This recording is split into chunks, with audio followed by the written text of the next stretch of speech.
അമേരിക്കയിലേക്ക് ഇറക്കുമതി ചെയ്യുന്ന ജനറിക് മരുന്നുകൾക്ക് 200% വരെ തീരുവ ഏർപ്പെടുത്താൻ ഡൊണാൾഡ് ട്രംപ് ഭരണകൂടം ഒരുങ്ങുന്നു. ഈ തീരുമാനം ലോകത്തെ ഏറ്റവും വലിയ ജനറിക് മരുന്ന് വിതരണക്കാരായ ഇന്ത്യക്ക് കനത്ത തിരിച്ചടിയാകുമെന്നാണ് വിലയിരുത്തൽ. അമേരിക്കയിലേക്ക് ഇറക്കുമതി ചെയ്യുന്ന ജനറിക് മരുന്നുകൾക്ക് വൻതോതിൽ തീരുവ ഏർപ്പെടുത്താൻ ഡൊണാൾഡ് ട്രംപ് ഭരണകൂടം തീരുമാനിച്ചു. 2028 ഓഗസ്റ്റ് മുതലാണ് പുതിയ തീരുവകൾ പ്രാബല്യത്തിൽ വരിക. അമേരിക്കയിൽ തന്നെ മരുന്നുകളുടെ ഉൽപാദനം വർദ്ധിപ്പിക്കുക എന്നത് ലക്ഷ്യമിട്ടാണ് ഈ നീക്കം. അമേരിക്കയിലേക്ക് ഏറ്റവും അധികം ജനറിക് മരുന്നുകൾ കയറ്റുമതി ചെയ്യുന്ന ഇന്ത്യക്ക് ട്രംപിന്റെ പുതിയ നയം വലിയ തിരിച്ചടിയാകുമെന്നാണ് വിലയിരുത്തൽ.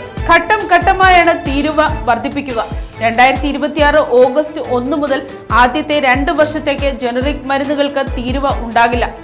എന്നാൽ 3-ാം വർഷം ഇത് 100%-ആയും അതിനുശേഷം 200%-ആയും ഉയർത്തും.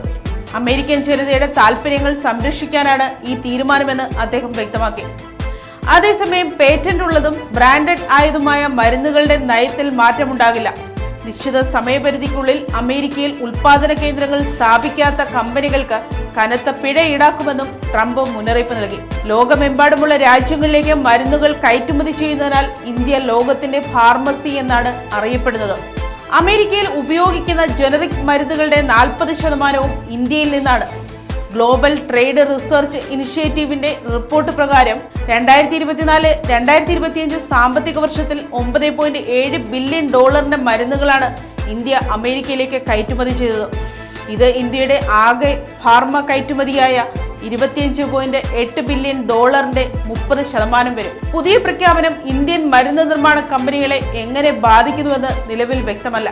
കഴിഞ്ഞ ഫെബ്രുവരിയിൽ ഇന്ത്യയും അമേരിക്കയും ഒപ്പുവെച്ച വ്യാപാര കരാറിൽ ജനറിക് മരുന്നുകളുമായി ബന്ധപ്പെട്ട അനുകൂല വ്യവസ്ഥകൾ ഉൾപ്പെടുത്തിയിരുന്നു. എന്നാൽ അമേരിക്കയുടെ പുതിയ തീരുവ ഭീഷണി കുറഞ്ഞ വിലയ്ക്ക് മരുന്നുകൾ ലഭ്യമാക്കുന്ന ഇന്ത്യൻ കമ്പനികൾക്ക് വലിയ വെല്ലുവിളിയാണ് സൃഷ്ടിക്കുന്നത്. രക്തസമ്മർദ്ദം, പ്രമേഹം, അർബുദം, പകർച്ചവ്യാധികൾ, മാനസികാരോഗ്യം തുടങ്ങിയവയ്ക്കുള്ള ഇന്ത്യൻ മരുന്നുകൾ അമേരിക്കയിൽ വ്യാപകമായി ഉപയോഗിക്കുന്നുണ്ട്. ഫിനാൻഷ്യൽ പോസ്റ്റിന്റെ റിപ്പോർട്ട് പ്രകാരം അമേരിക്കയിൽ ഉപയോഗിക്കുന്ന ജനന നിയന്ത്രണ ഗുളികകളുടെ 65%-വും ഉൽപ്പാദിപ്പിക്കുന്നത് ഗ്ലെൻമാർക്ക്, ലുപിൻ എന്നീ 2 ഇന്ത്യൻ കമ്പനികളാണ്. News desk Kottarakkara media.